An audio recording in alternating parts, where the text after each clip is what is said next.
teman-teman, kenalin nama aku Aldia Kusuma Azhara, aku absen 3 dari kelas 12D SMA Negeri 1 Trenggalek. Di sini aku mau jelasin kalian mengenai bab informatika, mengenai sistem komputer atau elemen-elemen dasar yang menyusunnya.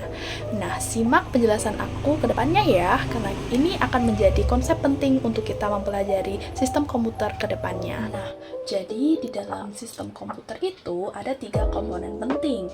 Apa aja sih? Yang pertama yaitu software, lalu yang kedua ada hardware, dan yang ketiga dan yang terpenting adalah brainware.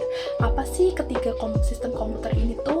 Kita simak lebih lanjut ya. Di sini kita bahas dulu tentang software. Software itu apa sih? Software itu kayak otaknya dalam suatu komputer dalam bentuk program atau aplikasi yang bertugas untuk memberikan perintah terhadap hardware. Jadi komputer tanpa adanya software ini seakan-akan nggak guna. Lantas, apa sih fungsi dari software itu dalam keseharian? Misalnya, kayak kamu kalau bikin dokumen, kamu bisa menggunakan Word. Atau ketika kamu ingin menggunakan Mobile Legends, kamu bisa mengaksesnya melalui aplikasi di dalamnya. Jadi, hal-hal kayak gini tuh termasuk dalam sistem software. Lalu yang kedua, itu ada hardware. Hardware itu adalah semua hal dalam sistem komponen komputer yang bisa kita sentuh secara fisik.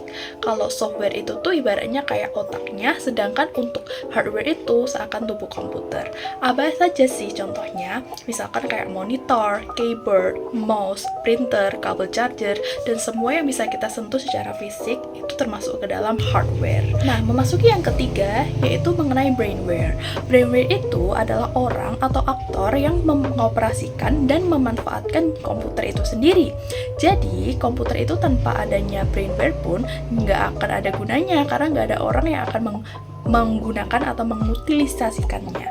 Nah, contoh brainware itu tuh apa aja sih? Misalkan dalam segi profesi itu ada desainer grafis, admin kantor, atau misalkan ketika kamu sedang mengakses Mobile Legends, main game, atau ketika kamu lagi mau bikin dokumen untuk bekerja, kamu di sini berperan sebagai brainware di sini karena kamu adalah orang yang akan menggunakan ini untuk mengaksesnya atau untuk bekerja, mencari data dan sebagainya.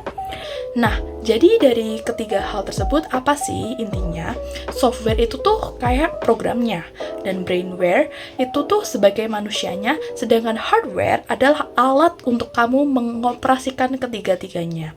Ketiga dari komponen ini itu tuh saling melengkapi biar komputer itu bisa saling berfungsi sebagaimana fungsi idealnya. Kalau mau pembahasan teknologi lebih lanjut, nanti kita simak di pembahasan berikutnya. Jangan lupa like, share, dan follow. Bye!